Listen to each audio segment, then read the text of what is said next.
Hi everyone, this is your struggling CS student here, and today I'll be doing another LeetCode problem. So, for yesterday's problem and the day before, I actually solved those two problems even though they were very hard, but you wouldn't want to watch me solve them because I took like 90 minutes to 2 hours to solve it. But definitely I was very proud to solve the two problems from yesterday and the day before. So let's take a look at today's problem. 2466 count ways to build good strings. Actually, I've solved this before. Let's see if I can solve it again. Okay, I don't remember the problem, so let's see. Given the integers 0, 1, low and high, okay, we can construct a string starting from an empty string, and then at each step perform either the following. We can append the character 0 or 1 times. Or we can append the character 0, 0 times, or append the character 1, 1 times. Okay, this can be performed any number of times. So a good string is a string constructed using the above process of having a length between the low and high inclusive. Okay, then the number of different good strings that can be constructed satisfying these properties. Since the answer can be large, return it modular 10 to the power 9 plus 7. So let's see some examples. Example 1, low, high is 3 and 3. Okay, 0 and 1. Can append the character 0 times and 1 times. One possible good string is 0, 1, 1. 0, 1, 1. All binary strings from good strings in this example. Okay.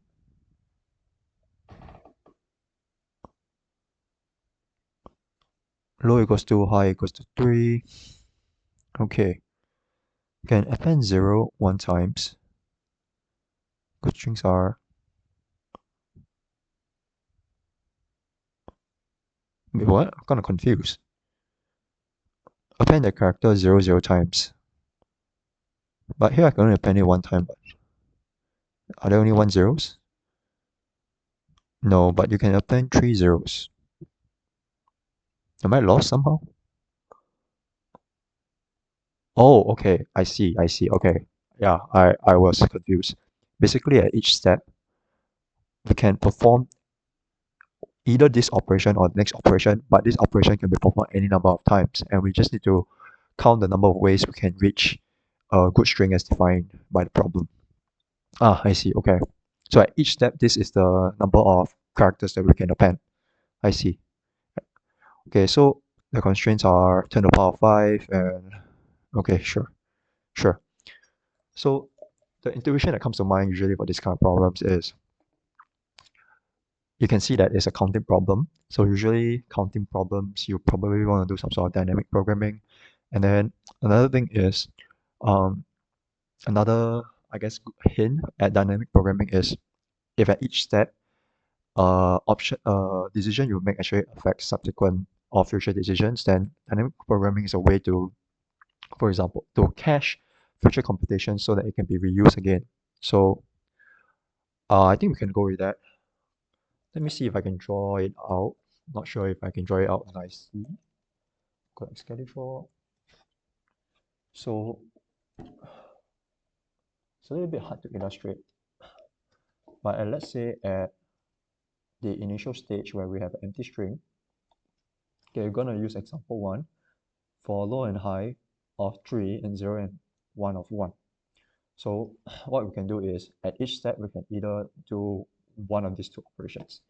So at the current step we can append 1 0 to it from the empty string. Maybe this is not a very good example of an empty string. Maybe we can do something like this. This is the empty string, or we can append 1 times. Then from here we can append 0 1 time again, or we can append, actually we can even append 1 time. That's true, that's correct. Append 0 1 time, append 1 time. But we can see that actually, for example, the problem with this subtree can be reused in, let's say, this subtree. After we append 1, we can append 0. We can append 0, we can append 1 here like this. We recognize that this subproblem and this subproblem is the same. So this hints at dynamic programming. I hope that makes sense. So let's try to code it up.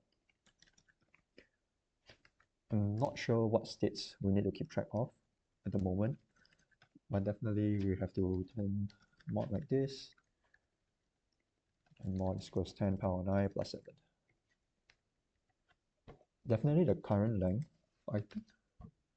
The index, yeah. So TP is 0. Actually, is that all we need to know? Is that all we need to know? Yeah, maybe. Maybe the index or the current string we're building is all we need to know. Well, let's just forge on ahead. So if index is greater than equals to, it's greater than high, is it?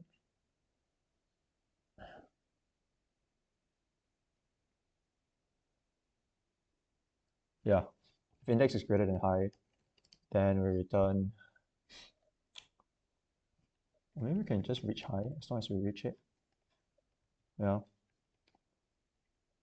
I think that's fine. Then, so append 0 is equals to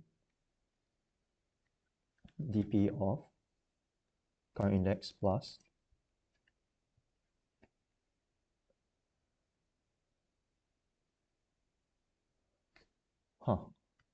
actually maybe we need, oh no, okay. No, I was thinking like if we can just do this,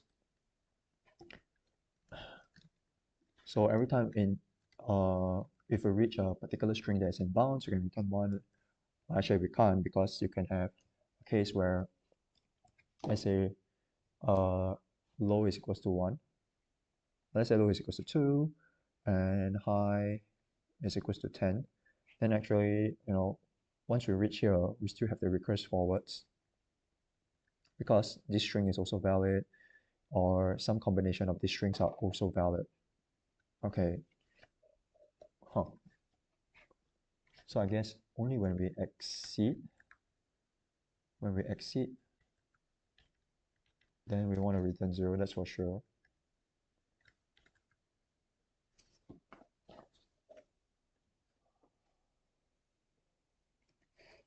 Okay, I'm not sure how we want to do this first.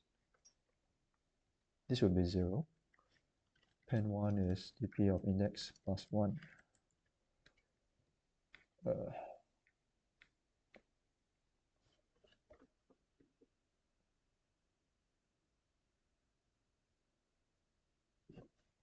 Guess we can just keep track of the current index. Greater than high. 0, 1, 2, return 0. Count, I guess. Count is equal to 0 if index is low. It's greater than low.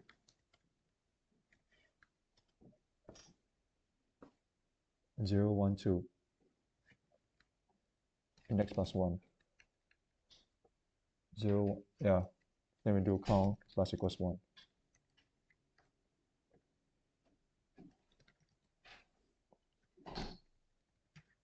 Append 0 plus append 1. Honestly, nah, there's no way this is correct, but let's see. Oh no. Oh, what the hell? Give return count. And also we want to do the modulus operation every time. Yeah, 4, okay. Index plus 0, index plus 1.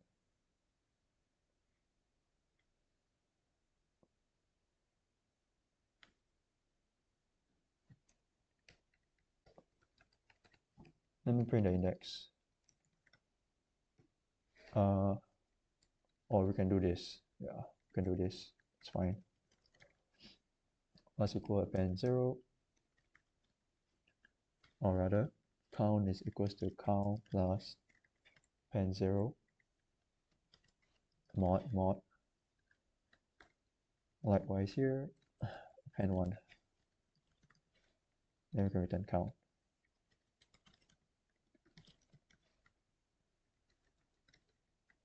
Cache it. Oh, I'm not printing anything, of course. Print count, append 0, and append 1. Okay, I need the index, of course. I'm missing the index. Yeah, index 2. The count is 1. Okay, is the count actually 1? The count is 4, 2 and 2. Oh.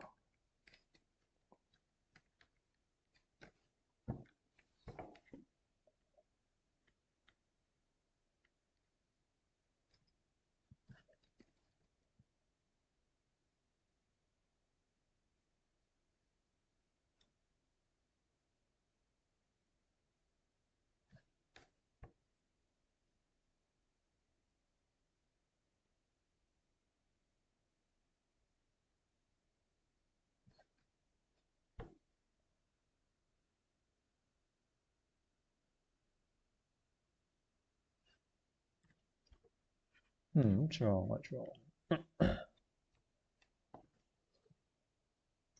At index 2, the count is 1. Is that correct? 0, 1, 2. That is correct. But at this point,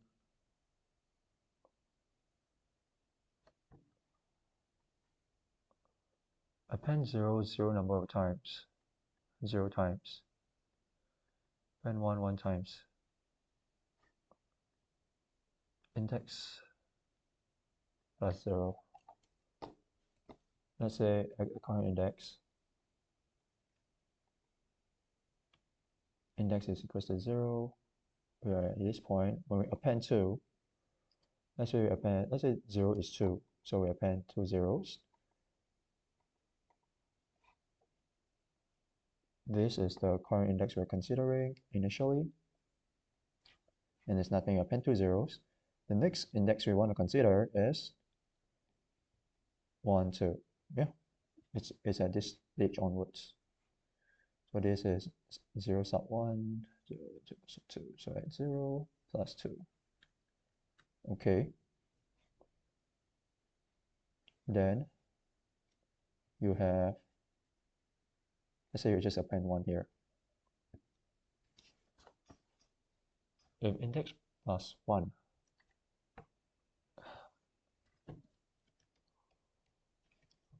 so what's low? At this point, we have not appended any string yet. So at this point, let's say we append. Let's say we append and that's within the range. Then at this, and there's at least one string here that satisfies the condition. That satisfies the condition. That means what? Of at least 3. Yeah.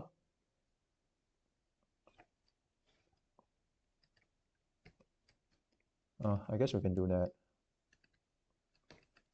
It still feels a little bit wrong.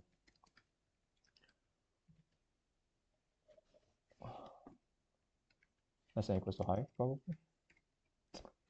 Yeah, it doesn't change anything. Oh, it does change. Huh. No way. Yeah, that's what I thought. God dang it.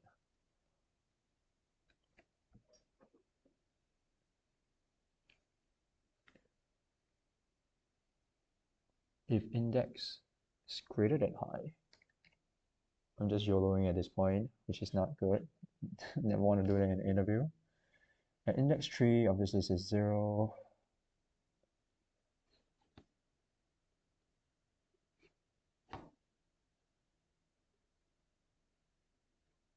Append 0 is index plus 0. Mod index plus 1 mod. This is our subproblem. These are the subproblems.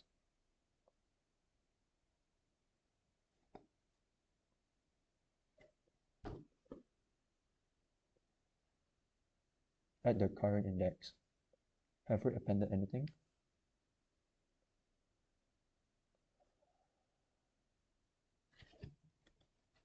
if the index is 2, then the length is also 2.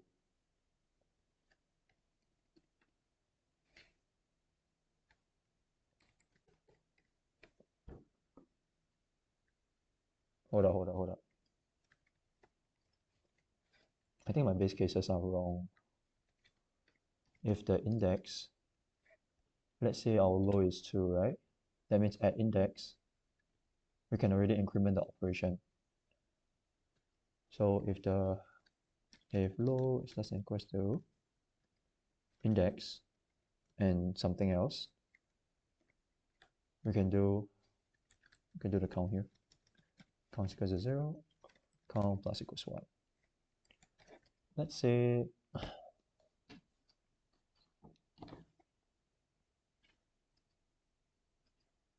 the high is so low is equals to 2, so at least 2, right? Yeah, let's say the high is 6, for example.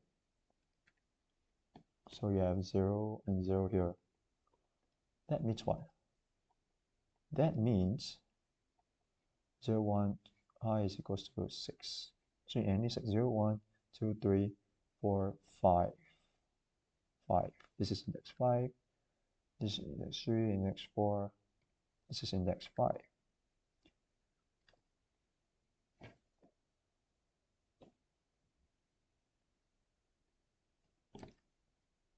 So if your index is here, that means you have a length of 6.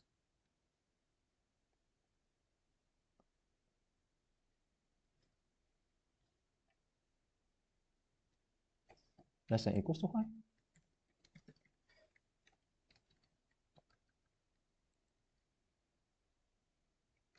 If index is greater than high, then 0. Okay. Oh, all right. I think that's it. I could be hella wrong. Well, let's try some numbers, right? So 2, high is 6. Let's do 1, 1. Let's do 2, 4, 2, and 4. Oh, okay. 3. All right. Submit this now. Okay. Hey, a solve is a solve, so it's not the cleanest solve, but it's a matter of keeping track of the index, where you're at, and what does reaching a particular index mean. So the trouble that I was having was basically playing around with the pointers. What I mean to say is, suppose you have a low is equals to 2 and high is equals to 6, right? Let me erase this. Say high is equals to 6. Remove all this. That means we want to build a string where you have at least length 2 and at most of length 6. So what this means is at every index we're keeping track of, whenever we reach a particular index, for example, if we reach index 2, this means that we have already constructed a string of length 2, right? This is where this comes in. You have this condition where the index is at least greater than, if not equal than low, where our low is 2. But if we somehow reach, for example, the index 6, right? Let's say this is some index 6. That means we have constructed a string of length 6. And this is where this part comes in, and we just increment the count by 1. And the base case is if at this point we still append some sort of string and we actually traverse out beyond 6, so it's like greater than 6 here, then at this point we have reached the base case. Because it's outside of the length of the string, then we return 0 in this case. Otherwise, it actually breaks the problem. We break the problem down into the recursive subproblems, where we either append 0 number of times, or append 1 number of times, and we can reuse the computation. If you recall the tree of possibilities that I drew just now, starting from the empty string, we either append 0 one time or 1 time. Then I'm just going to draw a simple example here. Just using the first example, we will see that we can we encounter the same subproblem twice, and we can reuse the computation of the result when from here we append 0 one time. So I hope you get the intuition, but this is how the problem is solved. We can take a look at my past submissions. Well, pretty sure I solved it the same way. Yeah. Ways. Okay, this kind of it's a little bit more succinct, but less explicit. I wrote it a little bit more explicit, but you get the idea. This is of course top-down DP. Oh, the solution I wrote up today is top-down DP. Honestly,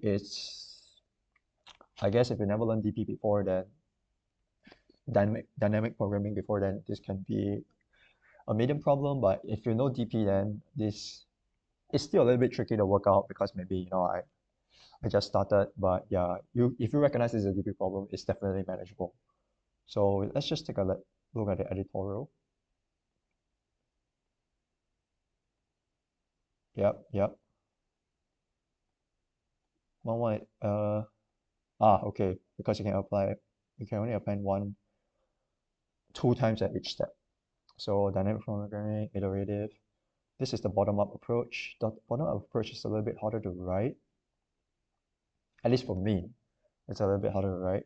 The recursive solution is, when I first learned it, it was much more convenient because you're just breaking the problem down into smaller problems. So yeah, we can use memorization to write up counting, which is basically this part where we cache or we memorize the results of a particular subproblem. All right, they created the memo table explicitly, which is fine. If n is greater than or equals to 0. Oh, okay. So sum of DFS of n for n in range. Okay.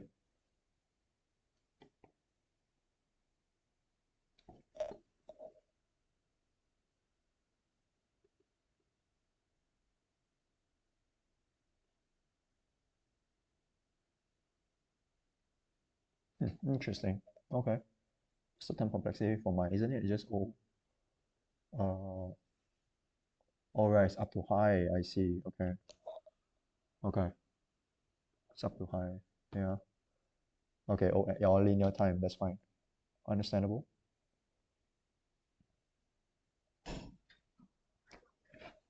All right. So yeah. So you can see my solution right here.